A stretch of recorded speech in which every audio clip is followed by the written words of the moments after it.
बिस्मिल्लाहिर्रहमानिर्रहीम, अस्सलाम वालेकुम। मैं हूं वसीम बादामी। पाकिस्तान में कोरोना की वबा सख्त से सख्त तरीन सूरत हाल इख्तियार करती जा रही है।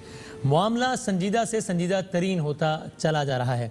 इस वक्त जब मैं आपसे बात कर रहा हूँ, तब अगर हम ऑफिशियल नंबर्स की भी बात करें तो वो जगह जो कि इस वबा का मरकज़ थी, यानी कि चाइना, ऑफिशियली स्पीकिंग इस वक्त पाकिस्तान में कोरोना के मरीज़ों की तादाद चाइना से भी ज़्यादा हो गई है। चाइना में तकरीबन 83,000 मरीज़ थे, 83,000। पाकिस्तान में तकरीबन 85,000 हैं। और आप बहुत आराम से बात कह सकते हैं कि असल में नंबर बहुत ज़्यादा है, इसलिए कि जितनी मैसिव पैमाने पर चाइना में टेस्टिंग हुई है उस पर तो बड़ा रिलाई किया जाता है कि उनके नंबर्स जो हैं, उनका जो अनऑफिशियल नंबर है वो भी इसके आसपास ही होगा। लेकिन पाकिस्तान में हम बहुत लोगों को ऐसे जानते हैं कि जिनकी टेस्ट होने चाहिए और टेस्ट नहीं हो रहे बावजूद। तो हम बहुत आराम से बात कह सकते हैं कि अभी जब मैं आपसे बात कर रहा हूं, तब पाकिस्तान में कोरोना के मरीजों की तादाद चाइना के कोरोना के मरीजों की तादाद से बहुत ज़्यादा है। दुनिया भर में, जो ज़ाहिर है पूरी दुनिया से कोरोना का शिकार है, दुनिया भर में पाकिस्तान का नंबर 17 हो गया है कोरोना के मरीजों की तादाद के एतबार से। और अब आप जानते हैं, अब सूरत हाल इस एतबार से मुख्तलिफ है कि आज से कुछ अर्से पहले लोग मुझसे पूछा करते थे, मैंने ऑनर ये बात कही थी कि भाई सब ड्रामा है, ये है, झूठ है, फला फला है, और मुझसे पूछा करते थे कि आपके जानने वाले को हुआ है। और मैं तो खैर बताया करता था कि अनफॉर्चुनेटली उस वक्त मेरे ख़ानदान में प्रॉब्लम थी, और आप जानते हैं कि फिर एक जानी नुकसान हुआ, मेरी ममानी का इंतकाल हुआ कोरोना की वजह से। लेकिन अब अनफॉर्चुनेटली हर आदमी आपको ऐसा मिल जाएगा जो कि ये बताएगा आपको कि हाँ, मेरे किसी जानने वाले को कोरोना हुआ है। तो ये नज़र आ रहा है मामला ख़राब होता हुआ। ऐसी एक खबर हमने आज सुनी कि जब पाकिस्तान के रुकने सूबाई असम्बली मुत्तहिदा कौमी मंच के बेरे सीनियर रहनुमा, हमारे रमज़ान नशरियात का भी हिस्सा होते हैं, जनाब फैसल सब्ज़वारी साहब, उनकी अहलिया, उनकी 2 साहबजादियाँ, उनकी वालिदा गिरामी, उनके वालिद मोहतरम और वो ख़ुद, उन सब का कोरोना रिज़ल्ट पॉजिटिव आया है। हम ज़रा आगाज़ में फैसल सब्ज़वारी साहब से बात करते हैं। अस्सलाम वालेकुम। जी वालेकुम अस्सलाम वसीम। सबसे पहले बहुत सारी दुआएं पूरे पाकिस्तान की तरफ से, दुनिया भर में जहां लोग देख रहे हैं, अल्लाह ताला आपको, आपके अहले खानों को जल्द से जल्द सेहतयाबी अता फरमाए इंशाल्लाह। और बताइएगा कि आपका वैसे क्या ख्याल है कि ये कहाँ से ये मर्ज मुंतकिल हुआ, कोई अंदाज़ा ही हो सकता है इस पर, ज़ाहिर है वैसे तो। वसीम, मैं देखें, जब से ये कोरोना लॉकडाउन का सिलसिला हुआ है तो मुझे तो नहीं याद कि मैंने कोई एक रोज भी घर में बैठा हूँ, क्योंकि सियासी कारकुन होने के नाते हम पर ये जिम्मेदारी थी कि भाई हमने फ्यूमिगेशन, क्लीनलीनेस, ये सारी ड्राइव्स इनको भी देखना है, सफाई सुथराई के मराहिल से लेकर लॉकडाउन लग गया तो लोगों को राशन तकसीम करना है, जमा करना है, खून के एहतियात जमा करने, ये सारे के सारे काम करने। तो हम तो रोजाना की बुनियाद पे बाहर निकलते थे, इसीलिए एहतियात करते थे कि मास्क पहनते थे, ग्लव्स पहनते थे। फिर भी लगता ये था कि ये हमें ही लगेगा। किस्सा ये हुआ है कि कोई ईद के से एक आध दिन पहले शायद मेरे वालिद साहब को बुखार हुआ है। अच्छा। और अगले दिन कम हो गया, ईद वाले रोज, उसके अगले दिन फिर बढ़ गया। तो और उसके बाद मेरी बड़ी बेटी को भी बुखार हुआ है। तो जब ये नॉर्मल पैनाडोल पैरासीटामोल से नहीं हुआ, हालांकि ये अपने अपने कमरों में तो थे, लेकिन बहरहाल एक मिडिल क्लास फैमिली का जो रूटीन होता है वो था। तो मेरे ख्याल में हमने कहा हम फौरन टेस्ट करवा लेते हैं, लेकिन एंटीबॉडी टेस्ट करवाया। अब ये भी बड़ी क्लैरिटी की जरूरत है। एक बहुत नामी ग्रामी अस्पताल से खासा महंगा घर बुला के वो एंटीबॉडी टेस्ट करवाया गया। अच्छा। और उसका नतीजा 2 रोज के बाद आया, और वो ये था कि इनमें से मेरी वालिदैन को और मेरी बड़ी बेटी को करवाया था हमने टेस्ट, ठीक है, कि कुछ भी नहीं है।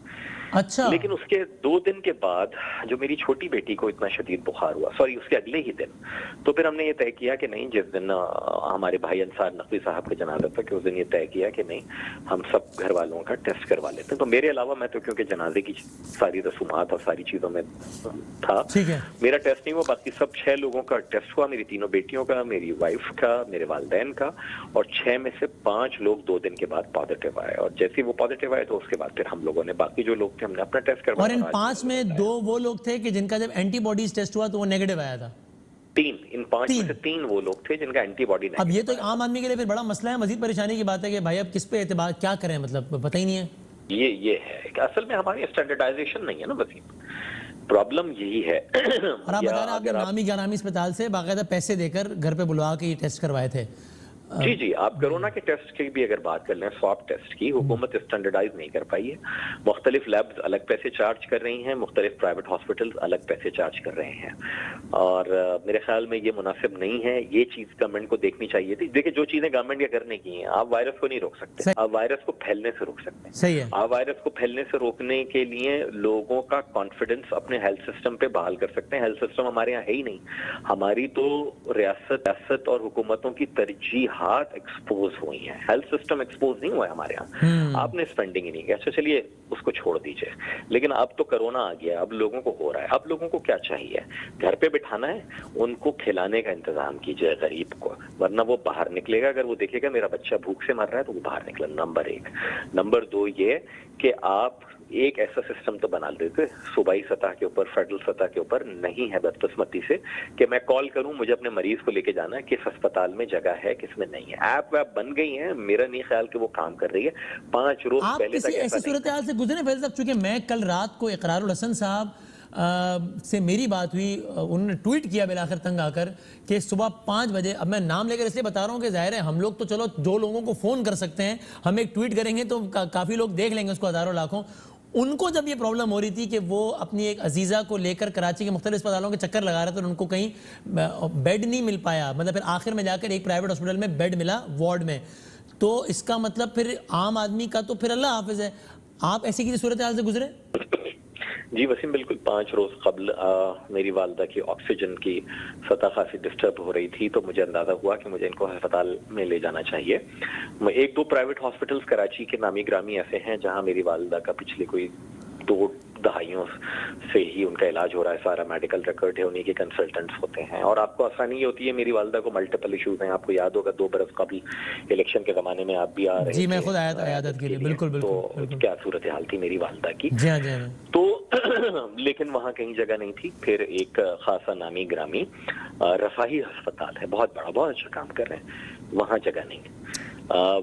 तो मेरी हुकूमत के एक आला ओहदेदार से भी बात हुई 5 रोज कबल, लेकिन ऐसी कोई गुंजाइश नहीं थी। आज सदर ममलकत में और आज वज़ीर आला साहब ने, दोनों ने मुझे रब्ता किया और कहा भी है कि अगर कोई जरूरत हो तो पहुंचा देंगे, लेकिन उसी मसला ये है कि हर केस में तो सदर ममलकत, बड़ी अच्छी बात है, काइंड ऑफ देम के रब्ता किया, लेकिन जाहिर है हर आदमी को एक्सेस नहीं होगा ना, जाहिर है। तो ये बड़ा परेशान कि हर मसले पे सदर ममलकत साहब या वज़ीर आला साहब ना तो उनसे तवक्को की जानी चाहिए कि उनका काम नहीं है, सिस्टम बनना था, सिस्टम नहीं बन सका है कि मैं एक कॉल उठाऊं और मुझे पता चल सके कि कहीं वेंटिलेटर अवेलेबल है या नहीं है। अलार्मिंग है बहुत। फैसल साहब, बहुत सारी दुआएं और बहुत शुक्रिया, अपना बहुत ख्याल रखिएगा, अल्लाह ताला आपको जल्द सेहत कामिल अता फरमाए। ये बहुत अलार्मिंग है ये कि अब ये फैसल सुतारी से अपनी स्टोरी बता रहे हैं, इकरारुल हसन साहब की स्टोरी मैंने आपको बताई। अगर ये लोग के जिनकी 4 जगह जान पहचान है, जो 2-2 का फ़ोन कर सकते हैं, इनको अगर अपने लव्ड वंस के लिए कराची जैसे शहर में, इतने बड़े शहर में अस्पताल में बेड मिलने का मसला हो रहा है, तो फिर आम आदमी का क्या होगा? ये बड़ी ख़तरनाक बात है। हमारे साथ अली मोहम्मद खान साहब मौजूद हैं, पाकिस्तान तहरीक इंसाफ के सीनियर रहनुमा, की तारुफ के मोहताज नहीं, minister of state for parliamentary affairs, sir बहुत नवाजिश। अताउल्लाह तारड़ साहब हैं, डिप्टी सेक्रेटरी जनरल PMLN, बहुत शुक्रिया। और सईद गनी साहब, सिंध एजुकेशन मिनिस्टर हैं पीपल्स पार्टी के। मैं तीनों का बहुत शुक्रगुजार हूँ। गनी साहब, ज़रा पहले क्विकली इस पर बात कर लीजिए। ये 2 केसेस हमने आपको बताया, अगेन बड़ी अच्छी बात है। हम खुद भी आपसे ज़ाती तौर पे अगर कभी किसी जानने वाले या कुछ लोगों को हम जानते भी नहीं हैं, मसलन एक साहब ने, मैं उनको बिल्कुल नहीं जानता था, परेशान थे, मेरे पास आए, मैंने आप मिनिस्टर से कांटेक्ट किया, उन्होंने मसला हल करवा दिया, बड़ी अच्छी बात है। लेकिन जाहिर है हर बंदे का केस इस तरह हल नहीं हो सकता। तो ये अगर इन लोगों का ये मामला है तो फिर तो सूरत हाल बहुत खतरनाक है कि लोग अब ये डरें कि अगर किसी अजीज या अजीजा को कुछ हो गया तो अस्पताल में बेड नहीं मिलेगा। देखिए वसीम, एक तो हमें ये समझना चाहिए कि इस वक्त हमारे हेल्थ के शोबे पर बहुत ज़्यादा प्रेशर है और ये हकीकत है कि बहुत सारे हॉस्पिटल्स में जगह अवेलेबल नहीं है। लेकिन अभी भी जो कोरोना से अगर मुतल्लिक हम बात करें तो कुछ सरकारी हॉस्पिटल ऐसे ज़रूर हैं जहाँ पर कुछ न कुछ गुंजाइश मौजूद है। अच्छा, हमने माजरत के साथ वही वाली बात कि जाहिर है उसमें डिबेट में भी नहीं जाता, लेकिन लोगों की तरजीहात जाहिर है प्राइवेट हॉस्पिटल ही होती है, because of very obvious reason, वो नहीं चाहता कि सरकारी अस्पताल में जाए। मैं थोड़ा आपको कर दूं। देखें, बिल्कुल जब ये इनिशियली ये काम शुरू हुआ था तो हमने मुख्तलिफ कंट्रोल रूम्स बनाए और मुख्तलिफ नंबर्स दिए, लेकिन जब डॉक्टर फुरकान का एक इशू हुआ था जो काफ़ी मीडिया पे हाईलाइट भी हुआ, तो उसके बाद हमने ये ज़्यादा मुनासिब समझा कि बजाय इसके कि डिफरेंट नंबर्स हम दें, हमने 2 नंबर ऐसे निकाल लिए जिसके ज़रिए अगर वहाँ कोई फ़ोन करेगा शहरी तो वहाँ फोन करने के बाद जो फोन रिसीव करेगा वो उसको पता हो कि कहाँ कहाँ पर कौन कौन सी सहूलत मौजूद है, और अगर पेशेंट को किसी चीज की जरूरत है तो वो उसको एग्जैक्टली वहाँ लेकर जाएगा जहाँ वो चीज मौजूद हो। तो उसमें मैं बता भी देता हूँ आपके जरिए 1021 और दूसरा नंबर है 1025। 1025। ये मैं आपको इसको थोड़ा सा बता भी दूं कि ये अमन फाउंडेशन की जितनी एम्बुलेंसेज थी वो आपको पता है कि अब सिंध गवर्नमेंट रन करती है, और उनके कंट्रोल रूम से हमने इसको कनेक्ट कर दिया है। उनके पास डॉक्टर्स भी होते हैं और पूरा डेटा जो सूबा सिंध की हुकूमत ने मुख्तलिफ हॉस्पिटल में जो सहूलतें दी हैं उनके पास अवेलेबल होता है। तो मैं रिपीट कर दूं, आप ये कह रहे हैं सूबा सिंध की हद तक कि अगर किसी अजीज की कोई तबीयत खराब होती है और अस्पताल जाने की नौबत आती है तो 1021 या 1025 पे कॉल करें तो उनको बताया जाएगा कि आप किस अस्पताल में जा सकते हैं। और प्राइवेट या सिर्फ सरकारी? नहीं, मैं इनके पास सरकारी भी जो कोविड से रिलेटेड है उसका डेटा तो जरूर होगा इनके पास, लेकिन मैं यह कर दूं कि इनके पास एम्बुलेंसेज भी हैं और ये एम्बुलेंस भी फराम करेंगे। लेकिन अब थोड़ा सा जो हमारा अपना तजर्बा है जी, वो आप भी महसूस करते होंगे, जब किसी शख्स की तबीयत या किसी फैमिली मेंबर की तबीयत घर पे खराब हो जाए जी, तो हम आम तौर पे फौरी तौर पर ये करते हैं कि उसको उठाकर अपनी गाड़ी में या टैक्सी में या रिक्शे में लेकर जो करीब तरीन हॉस्पिटल होता है वह पहुंच जाते हैं जी। कोशिश ये होती है कि किसी तरह हम उसको हॉस्पिटल पे पहुंचाएं ताकि डॉक्टर इसको देख ले। ये एक फितरी अमल है, इसमें मैं नहीं कह रहा हूँ कि लोग गलत करते हैं, शायद मेरे साथ जो खुदा न खास्ता तो मैं भी यही करूंगा कि फौरन गाड़ी में डाल के उसको किसी करीबी हॉस्पिटल ले जाते हैं। सही है। तो वहां जब पहुंचते हैं तो पता चलता है कि वहाँ ये चीजें मौजूद नहीं है, लेकिन ये नंबर्स हैं, इन पे अगर रब्ता करेंगे तो उसमें एम्बुलेंस भी इनको मुयसर होगी और जहां उनको लेके जाना है वो लेकर भी चले जाए। चलें, नंबर हमने अनाउंस कर दिए। अब अभी जाहिर है तो पता चल जाएगा कि लोगों के रिस्पांस से ही कि जनाब ये कितना एक्टिवली नंबर्स काम कर रहे हैं या नहीं कर रहे हैं। आज जो है वो फिर एक और डेवलपमेंट भी हुई कि जनाब शहबाज गिल साहब ने बताया कि हम पंजाब में बंद कर रहे हैं मार्केट्स को जहाँ जहाँ SOPs फॉलो नहीं हो रही, और ये बड़ा एक स्ट्रिक्ट एक्शन हुआ। तो अली मोहम्मद खान साहब की तरफ आने से पहले सही खरीद साहब आप मुझे इस पर कमेंट कर दीजिए। सिंध ने लॉकडाउन के हवाले से आपने एक लीड ली थी जो कि अच्छी बात है और फिर उसको अप्रिशिएट भी किया गया उस वक्त, फिर जाहिर है सबने रियलाइज किया कि लॉकडाउन ताक़यामत तो जाहिर नहीं रह सकता। उसके बाद जब बाजार खुले तो बड़ी वाज़ेह तौर पे में SOPs वायलेट होती नजर आई इस मामले में, लेकिन आपने लीड नहीं ली बल्कि पंजाब ने मेरे ख्याल ताखीर की। ये एक्शन कर देना चाहिए था और नहीं किया, तो कल से आप कीजिए कि भाई अगर मार्केट में नहीं हो रही फॉलो SOP पे बंद करें। फिर जो दुकानदार और ताजिर आपसे कह रहे थे कि खुदा के लिए खोल दें और हम SOP फॉलो करें, अगर वो नहीं करवा रहे आप बंद करें। फिर मैं आपसे गुजारिश करूं, आप काफी मतलब इंफॉर्मेटिव आदमी हैं, मुझे नहीं पता ये बात आप कैसे मिस कर गए। क्या जब वायलेशन हुई थी तो हमने कराची में 7 बड़ी मार्केट सील की और कई दुकानें हमने सील की, लेकिन उसके बाद जब सुप्रीम कोर्ट में केस की हेयरिंग हुई तो सुप्रीम कोर्ट ने ये हुक्म सादर फरमाया कि SOPs पर अमल दरामद करवाना तो हुकूमत की जिम्मेदारी है, लेकिन हम किसी दुकान को सील भी नहीं करेंगे और किसी ताजिर के खिलाफ कोई सख्ती भी नहीं करेंगे। अब मुझे बताइए कि जब दुकान भी हमने सील नहीं करनी, हमने उसके ऊपर जुर्माना भी नहीं करना, हमने उसको गिरफ्तार करके थाने में भी नहीं ले जाना, तो मेरे भाई SOP इस तरह एक मार्केट में SOP वायलेट हो रही है, सिंध गवर्नमेंट की पुलिस जाए और कहे कि अब ये दुकान बंद करो, आपको अदालत इसकी इजाजत नहीं देती, नहीं कर सकता। मेरा तो ये कहना है कि सुप्रीम कोर्ट का वो ऑर्डर अगर मौजूद है तो पूरे मुल्क में कोई गवर्नमेंट किसी दुकान को सील नहीं कर सकती। नहीं, मैं कह रहा हूँ कम से कम ये तो है ना कि यार फिलहाल हम ये कारोबार आपको नहीं करने देंगे, आप ये दुकान बंद करें। नहीं कर सकते हम। यानी पंजाब गवर्नमेंट ने आपके ख्याल में खिलाफ कानून काम किया है? भाई अगर सुप्रीम कोर्ट ये कह रहा है तो सुप्रीम कोर्ट का ऑर्डर तो पूरे मुल्क के लिए है ना। तो पंजाब गवर्नमेंट ने खिलाफ कानून काम किया? मेरी राय है उस सतह में गलत हूं। अली मोहम्मद खान साहब आप बताएं, वफाक हुकूमत के नुमाइंदे आप, क्या अदालत के ऑर्डर्स आड़े आ रहे हैं आपको SOPs पर अमल दरामद करवाने में? जी बिस्मिल्लाहिर्रहमानिर्रहीम, अल्लाहुम्मा सल्लि व सल्लिम मुबारक अला सय्यिदिना मुहम्मद रसूलुल्लाह सल्लल्लाहु अलैहि वसल्लम। बादामी साहब बहुत शुक्रिया आपका भी और सईद गनी साहब और हमारे दूसरे पैनलिस्ट हैं मुस्लिम लीग नून से भी हमारे भाई बैठे हुए हैं। जी अता तारड़ भाई जी, तो उनको भी अस्सलाम वालेकुम। अच्छा जी, ऐसा सबसे पहले तो मैं ये कहना चाहूँगा बहुत इम्पोर्टेंट कि हमें नहीं भूलना चाहिए जो हमारे और जो पाकिस्तानी फौत हुए हैं, जो शहीद हुए हैं, डॉक्टर्स, उसमें मिलिट्री के भी लोग हैं, पुलिस इस फ्रंट लाइन में। लेकिन एज अ पार्लियामेंटेरियन मुझे बड़ा दुख है, मुनीर और अफजई साहब फौत हुए, हमारे MNA हैं, वो अपोजिशन से उनका ताल्लुक था, पुराने पार्लियामेंटेरियन हैं MMA से, फजल रहमान साहब की जमात से। दूसरा हमारे सिंध में पीपल्स पार्टी के मिनिस्टर हैं गुलाम मुर्तज़ा बलोच साहब। तीसरा पंजाब से हमारे जो हैं वो शोएब मंजूर साहब MP साहब फौत हुए हैं PMLN से।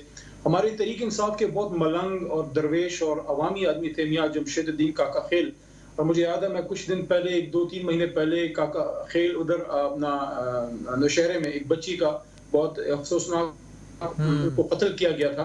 तो मियाँ साहब मेरे साथ थे, वो आखिरी हमारी इकट्ठी मुलाकात थी, वो फौत हुए, उनके लिए भी दुआएं हैं। और आज मैंने सुना है कि हमारे लोकल एक MPA PMLN के जमशेद ममान साहब जो मेरे इलाके से हैं, वो जो है बीमार हैं, उनके लिए भी दुआ है।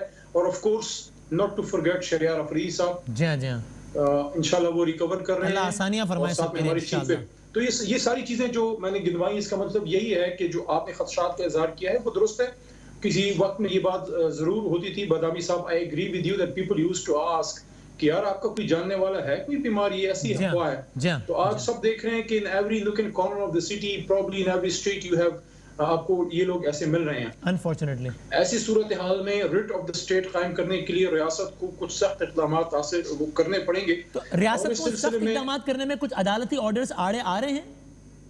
मैं समझता हूँ एज अ वकील मैं ये बात करूंगा कि हमेशा जज साहिबान की कोशिश होती है कि वो हेल्प करें इन डिलीवरेंस ऑफ जस्टिस, और बाज़ औक़ात उनको जो है अपना एक जुडिशल एक्टिविज्म की तरफ भी जाना पड़ता है। लेकिन मैं समझता हूँ कि इन हालात में तो जुडिशरी का खासकर सुप्रीम कोर्ट ऑफ पाकिस्तान का बड़ा पॉजिटिव रोल रहा है। अच्छा। और उन्होंने बड़ा, मैं समझता हूँ कि इसमें एक एक्टिव रोल प्ले किया है, लेकिन उन्होंने अपने एक हद के अंदर रहते हुए काम किया, जिसको मैं अप्रिशिएट करता हूँ। तो जो सही, आप as a federal government representative कोई रुकावट महसूस नहीं करते? मैं समझता हूँ कि कहीं ना कहीं आपको जो है you have to live with it, क्योंकि जज साहबान के पास अगर कोई शख्स आता है तो they have to give him relief. लेकिन ये बात सईद गनी साहब की अलबत्ता बहरहाल किसी ना किसी हद तक दुरुस्त है कि अगर आपने SOP वो इम्प्लीमेंट करना है तो उसके लिए आपने कुछ सख्त मेजर्स लेने हैं। अगर नहीं लेंगे तो फिर लोग तो फिर नहीं मानेंगे, तो जाहिर है। लेकिन cooperation of the people is a की इन दिस। अता तारड़ साहब आप मुझे बताएं, पॉइंट ठीक है, अता तारड़ साहब आपका भी जाहिर है बैकग्राउंड मुझे बताएं, क्या सईद गनी साहब की गवर्नमेंट या अली मोहम्मद खान साहब की गवर्नमेंट, अच्छा अता तारड़ साहब से अभी शायद जरा मिलाइएगा दोबारा। चलो मैं छोटा सा ब्रेक ले लेता हूं, मैं अता तारड़ साहब से गुफ्तगू का आगाज करते हैं। खुश आमदेद एक बार फिर। हमारे तीसरे मेहमान अता तारड़ साहब हैं, जो कि भी कोरोना का शिकार हैं, जो कि भी इस वक्त आइसोलेशन में हैं। और तारड़ साहब बताइएगा आपकी तबीयत अब कैसी है और क्या आपने दोबारा टेस्ट करवाया है? जैसे पता लगे कि ऑफिशियली अब आप हैं कोरोना का शिकार, या अल्हम्दुलिल्लाह निकल आए उससे? बहुत शुक्रिया वसीम भाई, मैं बहुत शुक्रगुजार हूँ जी। मेरा अभी आज आखिरी दिन है आइसोलेशन का, और टेस्ट मेरा हो चुका है, उसका रिजल्ट अवेटेड है। और मैं अब अल्हम्दुलिल्लाह, अल्लाह करे वो नेगेटिव आए। बहुत सारी दुआएं मेरी तरफ से भी, अली मोहम्मद खान साहब और सबकी तरफ से। मेरे लिए एक बहुत लर्निंग एक्सपीरियंस था, क्योंकि जब आप डायग्नोज होते हैं कोविड के साथ तो बहुत सी चीजें हैं जो आपको सीखना पड़ती हैं, और लोगों से आप राब्ता करते हैं, डॉक्टर से बात करते हैं, जिन लोगों को ये हुआ होता है, जो लोग इससे गुजरे होते हैं, आप उनकी राय लेते हैं।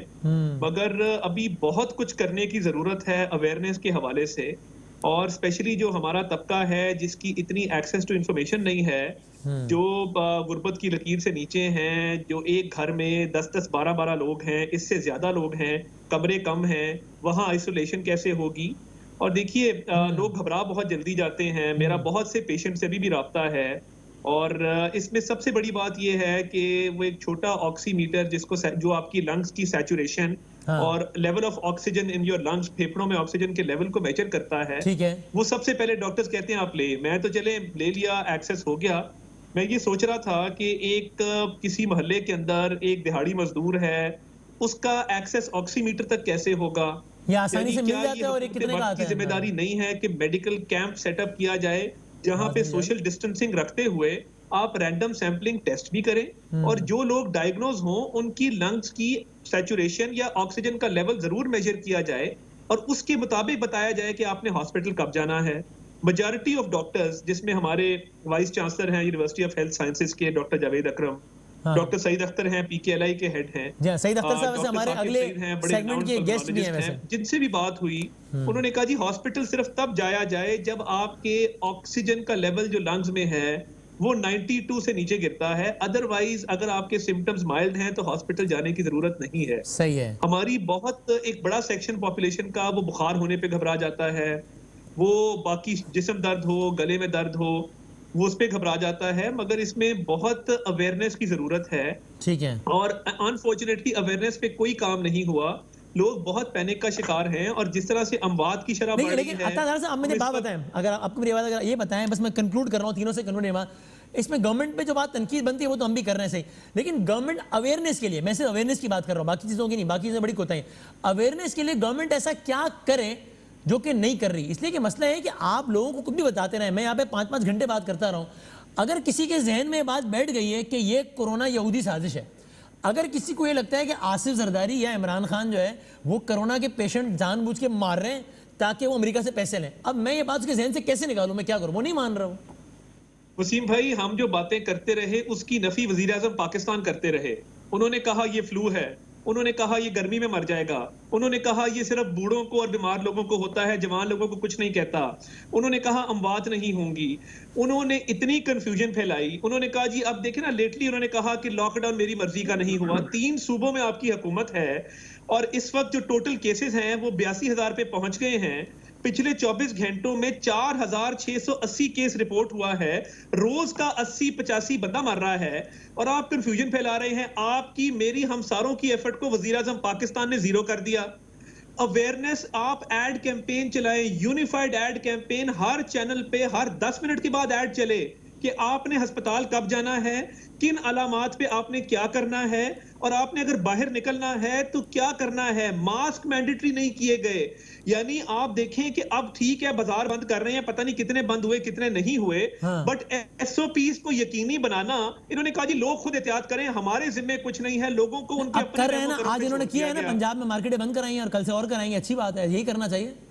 नहीं, मगर बात यह है कि आपने मास्क मैंडेटरी क्यों नहीं किए, आपने सोशल डिस्टेंसिंग के एसओपीज क्यों नहीं डिप्लॉय किए। आपके पास 2 लाख पोलियो वर्कर है, लेडी हेल्थ वर्कर्स हैं, लोकल गवर्नमेंट का अमला है, आप लोकल गवर्नमेंट बहाल ना करते, मगर यूनियन काउंसिल वार्ड की सतह पे कोई निजाम तो बनाते। यकीन माने मुझे लगता है कि इस मुल्क में कोई हुकूमत नहीं है। अली मोहम्मद खान साहब, आप बता दें क्या अब ये वक्त नहीं आ गया, चूंकि अब तो नजर आ रहा है ना कि अब कोरोना जितना तेजी से फैल रहा है उतना तेजी से अभी तक नहीं। चले आप एक फाइनल वर्ड क्या लें जल्दी तारड़ भाई। एक ad campaign, unified ad campaign चलाएं, नंबर 1। हाँ ठीक है। नंबर 2, आप वार्ड और यूनियन काउंसिल की सतह पे टेक्नोलॉजी को यूज करके जीपीएस के जरिए आप लोगों को ट्रेस भी करें और वहां पे एसओपीज को इन्फोर्स करें और इंप्लीमेंट करें। अली भाई, इससे ज्यादा सख्त वक्त हमने हालिया तारीख में नहीं देखा ना, वबा के एतबार से, जब मौत हमें नाचती हुई नजर आ रही है। आपके इतने कॉलीग्स चले गए, मेरे घर, मेरे खानदान से नुकसान हुआ है, बस सारा कुछ। तो अब इससे ज्यादा क्या कोई वक्त की जरूरत होगी कि जब हम सारी सियासी क़यादत अपने सारे इख्तिलाफात एक लम्हे को बालाए ताक रखते हुए इस पर बैठे और सब मिलकर इसके खिलाफ जिहाद करें? सबसे पहले तो वसीम बादामी साहब, ये अता तारड़ साहब के लिए दुआ है, क्योंकि उनकी बीमारी के बाद पहली बार उनके साथ प्रोग्राम पे मैं आया हूँ। और जिस तरह जो है अता भाई के लिए बात है कि जिस तरह सईद भाई ने माशाल्लाह रिकवर किया है अल्हम्दुलिल्लाह, और माशाल्लाह बीमारी के बाद ये और भी इनका रंग खिल उठा है। इनको मैं देखे शायद फ्रूट्स ज्यादा खाए हैं माशाल्लाह। तो रिक्वेस्ट है अता भाई से कि तलावत के साथ साथ सूरह जासिया की तलावत के साथ साथ ये फ्रूट्स वगैरह खाएं। मेरे से तो थोड़े से दूर हैं, लेकिन मैं इनको अच्छे से आम वगैरह भिजवा सकता हूँ। चलो ये अच्छी बात, ठीक है। अल्लाह इनको सेहत दे। अब आम खाएंगे, आम खा लीजिएगा, ठीक है जी। असल में इस बीमारी में जो मेरे बात करने का मकसद ये था कि हमने अपने स्पिरिट्स हाई रखने हैं। जिन खदशात का इजहार किया है वो मिसप्लेस्ड नहीं है, लेकिन मैं समझता हूँ कि बहरहाल पॉलिटिक्स कहीं ना कहीं आ जाती है। तो अता भाई भी मेरी तरह, उनमें भी सियासी जरासीम बहुत ज्यादा हैं जिस तरह मेरे में, तो उन्होंने मौका उनके हाथ लगा तो उन्होंने कहा चलो जी मौका लगा है तो एक दो मैं भी मार दूं। देखें खान साहब, एक आदमी जो इस मुल्क में, अब इस बात पे आपने हंसना नहीं है, मेरी बात पूरी होने देनी है। एक आदमी इस मुल्क में पूरी तरह क्लियर था कि उसने क्या करना है, जिसके जहन में कोई कंफ्यूजन नहीं थी, उस आदमी का नाम है वजीर आजम इमरान खान साहब। उसकी वजह क्या है? क्यों लगा कि मैं बात पे हंसूंगा जो आपने कहा कि इस पे हंसना नहीं है? क्योंकि मुझे पता है आपका ना, इनको पता था गलत बात, हर काम में आप मासूमाना मुस्कुराहट ले आते हैं। थोड़ी बहुत शरारत। एक बात करने से पहले आप कह रहे हैं, ठीक है मैं इससे पहले से मैं ये जो मैं हंसा हूं, ये मैं आपकी बात, ये आपके इस तंबी पे हंसा हूं कि इस पे हंसना नहीं है, ठीक है। मैं मुझे अपनी बात की वजाहत करने दें जी जल्दी। उसकी वजह क्या है? देखें 2-3 बातें जल्दी। इमरान खान साहब के जहन में ये बात बिल्कुल क्लियर थी कि 22 करोड़ का मुल्क है, सबको बंद नहीं कर सकते, नंबर 1। नंबर 2, ये भी उनके जहन में था कि आपने सब लोगों को खुराक नहीं पहुंचा सकते। अभी फैसल सब्जवारी साहब गुफ्तगू फरमा रहे थे, वो सिर्फ कराची के कुछ हिस्से की बात कर रहे थे, पूरे मुल्क में पहुंचाना मुश्किल। तीसरी बात यह है कि इमरान खान साहब इस बात पे भी क्लियर थे कि आप फुल लॉकडाउन की बजाय स्मार्ट लॉकडाउन की तरफ जाएं, और साथ साथ देयर इज अ थिंग कि एक अभी सब लोग तकरीबन ये बात कर रहे हैं कि ये वायरस ऐसा है कि शायद साल 2 साल 3 साल खुदा ना खास्ता रहे। तो we have to live with it along with taking care of SOPs को हमने ऑब्जर्व करते हुए। इसलिए उन्होंने एक बात की थी कि अवाम ने इसमें हमारे साथ सपोर्ट करना है। बिकॉज इसकी वजह क्या है, देखें बिल्कुल मैं इस बात से एग्री करता हूँ, सईद भाई ने जो बात की है कि आप लोगों को ट्रेन करें, जो अता साहब ने भी बात की है, लेकिन क्या आप मुझे ये बताएं अगर हमने डंडे के जोर पे करना है, आप गली की हर नुक्कड़ पे, हर मोहल्ले में एक असिस्टेंट कमिश्नर, एक डीपीओ तो नहीं आप अपॉइंट कर सकते।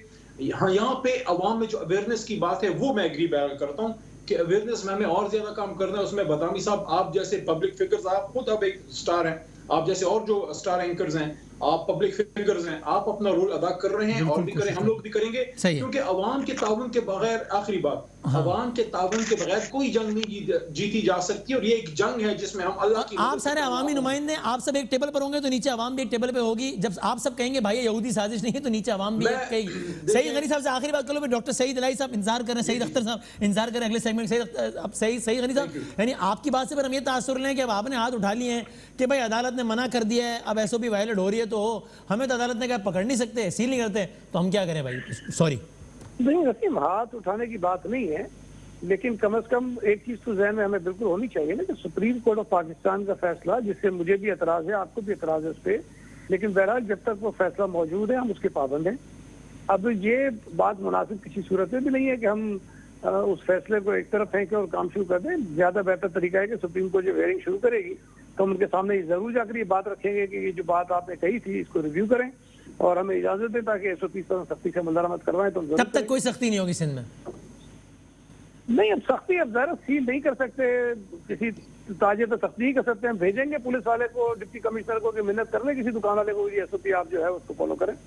चलो ठीक है, अभी आप एक ट्रेंड सेट कर रहे हैं। आखिरी बात के सिंध गवर्नमेंट हर अदालत के हर फैसले पर इसी स्पिरिट के साथ अमल करेगी, ठीक है ना? कि जी अदालत ने कहा हर फैसले पर अमल किया है, ठीक सही, हर फैसले पर अमल किया है, सही, ठीक, हर फैसले पर अमल किया है, इसी अंदाज से बता दीजिए कौन सा खुश हो खुद, ठीक है, पॉइंट टेकिंग, सही। इसमें आप फिर बात, बहुत शुक्रिया तीनों मेहमानों का, बहुत शुक्रिया। एक ब्रेक लेते हैं। जैसे डॉक्टर सईद अख्तर साहब हमारे साथ हैं, president and CEO of Pakistan kidney and liver institute और रिसर्च सेंटर। कोरोना से मुताल्लिक बुनियादी सवालात प्रोफेसर साहब के जवाब ब्रेक के बाद।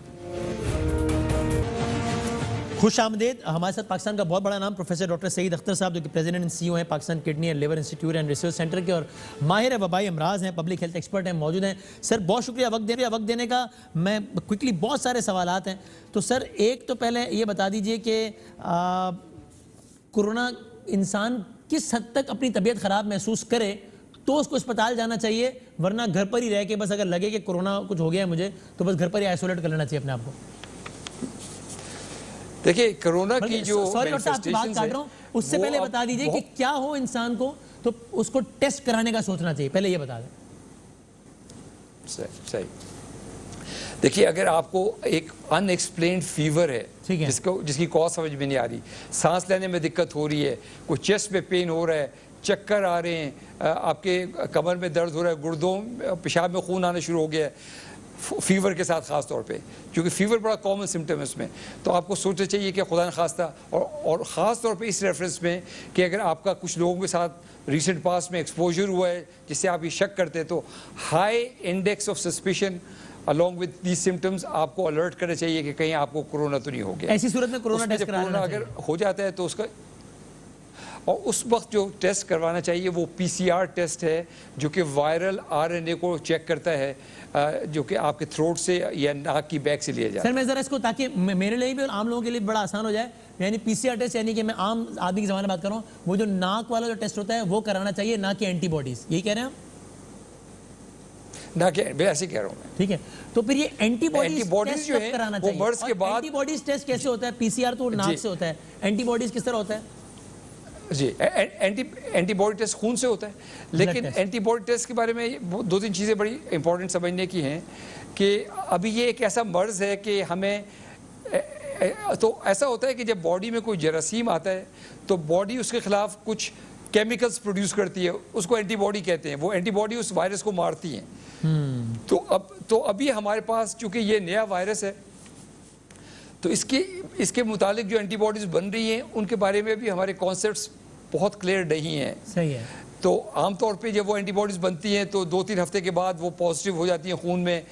अब वो कितने अरसे लास्ट करेंगी, नहीं लास्ट करेंगी, क्या पॉजिटिविटी होगी, अगर वायरस ने अपनी शेप चेंज कर ली तो क्या वो एंटीबॉडी डायग्नोस भी हो पाएगी कि नहीं हो पाएगी, तो अभी बड़े क्वेश्चंस हैं इसके अंदर। आप कह रहे हैं एंटीबॉडी टेस्ट आपकी नजर में ज्यादा रिलायबल नहीं है आपके ख्याल में? जो 100% तो नहीं कहना चाहिए, इवन जो PCR टेस्ट भी है उसकी भी सेंसिटिविटी अबाउट 70% है, लेकिन वो मोस्ट रिलायबल टेस्ट वही है। एंटीबॉडी टेस्ट इस पॉइंट पे बिल्कुल भी रिकमेंडेड नहीं है। किसी को भी नहीं कराना चाहिए, या मसलन मैं हूं जिस मुझे कोई अलामात वगैरह महसूस नहीं हो रही, मैं चाहता हूं कि अंदाजा ले लूं कि मेरा जिस्म में इस वक्त कुव्वत मुदाफियत कितनी तगड़ी है, तो मैं एंटीबॉडीज टेस्ट करा लूं, या किसी के लिए कराने का फायदा नहीं है? देखिए वो करा सकते हैं आप, मैं और आप दोनों करा सकते हैं। मैं हेल्थ केयर प्रोफेशनल हूँ, आप पब्लिक फिगर हैं। अच्छा, लेकिन क्या एंटीबॉडी का पॉजिटिव होना क्या ये मतलब है कि मैं एक्सपोज हो चुका हूँ? नंबर 2, क्या वो कितने अरसे लास्ट करेगी? नंबर 3, अगर वो नेगेटिव आती है तो इसका क्या मतलब है कि आप एक्सपोज नहीं हुए? तो चूंकि ये अभी बहुत क्वेश्चंस हैं, लिहाजा इसीलिए दुनिया की कोई एजेंसी इस स्टेज ऑफ द वायरस पे एंटीबॉडी टेस्टिंग रेकमेंड नहीं करती। आप कह रहे हैं वो नाक वाला PCR है, ठीक है। अच्छा ठीक है, अब इंसान की तबीयत खराब हो गई, उसने कोरोना टेस्ट करा लिया, पॉजिटिव आ गया, अल्लाह ना करे किसी को, अब उसको कब तक घर में रहना चाहिए और क्या होने लगे तो अब उसको घर से अस्पताल का रुख करना चाहिए? देखिए उसको पहली चीज़ ये करनी चाहिए कि अपने आप को आइसोलेट करना चाहिए और अपने लव्ड वन को बचाना चाहिए, बल्कि लव्ड वन को भी टेस्ट कराना चाहिए घर में, ख़ासतौर पे अगर कोई बुजुर्ग है। सही है। अच्छा, उसके बाद दूसरा ये कि उसको पानी का इस्तेमाल बढ़ाना चाहिए रीजनेबली, कोई अपने आप को ये नहीं कि मार डाले। उसके बाद जो अच्छी इम्यून बूस्टिंग दवाइयाँ हैं या मेडिकेशंस हैं, उसमें विटामिन C हो गया, विटामिन D हो गया, जिंक हो गया, सेलेनियम हो गया, हमारे यहाँ कहते हैं कलौंजी, और ये जो दूसरी चीज़ें, मैं इसमें कोई हर्ज नहीं समझता, अदरक का इस्तेमाल और ये गार्लिक का इस्तेमाल, ये चीज़ें बढ़ा लें आप ज़रा। इसी तरह ग़िज़ा अपनी अच्छी करें, नींद लें, फल का इस्तेमाल करें, कुछ अच्छा गोश्त वगैरह, अंडा वगैरह लें, ताकि आपका अपना निज़ाम दिफाई इस्तेमाल हो। उसके बाद अगर आपको सिम्टम्स स्टेबल रहते हैं, उसमें आप वॉच करें कि आप एक पल्स ऑक्सीमीटर ले लें, देखें आपकी सैचुरेशन ठीक रहती है कि नहीं, वो खून में ऑक्सीजन सैचुरेशन को मॉनिटर करता है। तो एज लॉन्ग एज आपको पता है कि आपकी ऑक्सीजन सैचुरेशन ठीक है, आपको सांस लेने में कोई दिक्कत नहीं, ये 2-2.5 हज़ार रुपये का आ जाता है। ठीक है, तो उससे क्या पता लगता है उसमें वो ऑक्सीमीटर क्या दिखाए तो अस्पताल जाना चाहिए? हाँ, तो अगर आप देखें कि नॉर्मल हमारी सैचुरेशन 90 से ऊपर होनी चाहिए, 92, 93, 94, लेकिन अगर वो 80 की तरफ जा रही है या इवन 70 में जा रही है तो फ़ौरन आपको हॉस्पिटल जाना चाहिए। वो ये बता रहा है कि आपकी बॉडी में ऑक्सीजन फिल्टर होके आपके खून में नहीं जा रही। अच्छा। तो ये एक बड़ा अलार्मिंग चीज़ है, लेकिन उससे पहले ही आपको आमतौर पे सांस की दिक्कत शुरू हो जाएगी। और इसमें एक और रिकमेंडेशन में जो सबको देना चाहता हूँ ऐसे सब मरीजों को, वो ये कि आप लोग एस्प्रिन का इस्तेमाल करना शुरू कर दें। एक aspirin once a day 75 milligram की, और पेट के बल लेटें, क्योंकि वो लंग का वो हिस्सा जो पीछे की तरफ है वो अच्छा परफ्यूज हो जाता है, तो उससे आपका सांस और भी बहुत बेहतर हो जाएगा। ये एक सिंगल तरीका है जिससे बहुत से लोग घर पे अपने आप को रख सकते हैं विदाउट एनी प्रॉब्लम। लेकिन अगर बुखार बढ़ रहा है, सांस में दिक्कत हो रही है, चक्कर आ रहे हैं, चेस्ट में पेन शुरू हो गया, अगर जॉन्डिस होने शुरू हो गया, पेशाब, कमर में दर्द हो रहा है गुर्दों की जगह पे, या पेशाब कम आना शुरू हो गया, पेशाब में खून आना शुरू हो गया, तो आपको इमीडिएटली डॉक्टर को रिपोर्ट करना चाहिए। सर अभी जाते थे बता दें, अब तो चूंकि अनफॉर्चुनेटली बहुत सारी मिसालें आसपास नजर आ रही हैं जिनको कोरोना हो गया है, जिसको कोरोना हो गया और घर में उसने आइसोलेट कर लिया, वो क्या करे? मसलन फिर वो उसके कपड़े, मतलब वो जब चेंज करेगा तो क्या कपड़े अपने दे सकता है बाहर धोने के लिए, या खुद ही धो ले, या जिन प्लेटों में वो खाना खा रहा है वो प्लेटें क्या खुद ही धो ले, या क्या करे ये बता दें?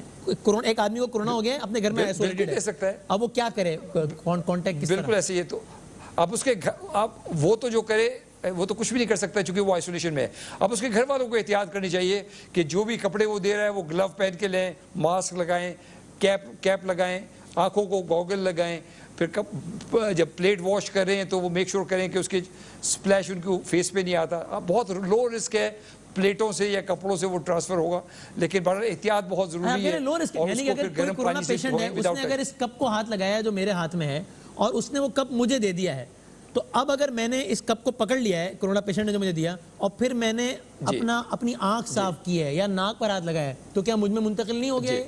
जी जी, तो मैं आपसे कह रहा हूँ कि आप जब कप रिसीव करें तो आप ग्लव पहन के रिसीव करें। ठीक है, यानी आप चूंकि आपने पेशेंट को तो आइसोलेट कर दिया, अब उसको ग्लव पहनने की जरूरत नहीं है आइसोलेशन के अंदर, लेकिन अब हर उस आदमी को जो बाहर से उससे राब्ते में आएगा अपने आप को बचाना है। इन अदर वर्ड्स वो जो है वो चूंकि आप सबके लिए इन्फेक्शियस है जो घर के लोग हैं, तो हर घर वाले ने अपने आप को अपने एक्सपोजर में उससे अपने आप को से बचाना। ये कपड़ों पर या सरफेस पर कितनी देर रहता है? अगर एक कोरोना के मरीज ने इस कप को हाथ लगाया है तो इस कप पे कितनी देर तक रहेगा वो कोरोना का असर? बहुत ज़्यादा देर नहीं। पे ख्याल है जो मेटल है उसमें जो लोहा है उस पर कोई 2-3 दिन रह सकता है, जो तांबा है उस पर चंद घंटे रह सकता है। शीशे वगैरह पे और भी कम टाइम में रहेगा वो। ठीक है जी हाँ, लेकिन मैं समझता हूँ कि हमें बड़ी एहतियात की ज़रूरत है घर वालों को, और उसमें कोई बहुत बड़ी क़यामत नहीं है। आपने एक ग्लव पहन के सारे कपड़े उसके बर्तन रिसीव कर लिए, उसके बाद कपड़ों को आपने उबलते हुए पानी में डाल दिया, वो सारे धुल जाएंगे वहाँ पे गर्म होके, और बर्तनों को आपने गर्म पानी से धो लिया उसी ग्लव के साथ, तो कोई बहुत बड़ा रिस्क नहीं है, उसमें परेशान होने की जरूरत नहीं है। राइट, बहुत शुक्रिया sir, thank you very much. Doable है सारे। राइट, डॉक्टर सईद अख्तर साहब की तरफ से ये पैगाम भी कि डॉक्टर्स को इस वक्त बड़ी प्रॉब्लम है कि वो अस्पताल में मरीजों के लवाहिक़ीन उनकी तरफ से बहुत ज़्यादा अदम तहफ़्फ़ुज़ का शिकार हैं। ये ना भूलिए कि गलतियाँ ऑफ कोर्स हो सकती हैं, वो डॉक्टर भी इंसान है, लेकिन अगर उन्होंने इस हवाले से भी अपने आप को वल्नरेबल फील किया, एक तो वैसे ही शहीद हो रहे हैं डॉक्टर्स, जाने जा रही हैं, अगर मज़ीद डॉक्टर इन वजूहात की वजह से भी घर बैठ गए तो फिर इलाज किसने करना है? फिर होगा क्या? तो ज़रा इस हवाले से बहुत सब्र व तहम्मुल की ज़रूरत है, बहुत ज़्यादा। डॉक्टर्स को मेरा आपका सैल्यूट नहीं चाहिए, सैल्यूट हम करें अच्छी बात है, उनको सैल्यूट से ज़्यादा मेरा आपका ताउन चाहिए। ज़िंदगी रहे, सेहत रहे, तो अगले हम हाज़िर होंगे, तब तक के लिए अल्लाह हाफ़िज़।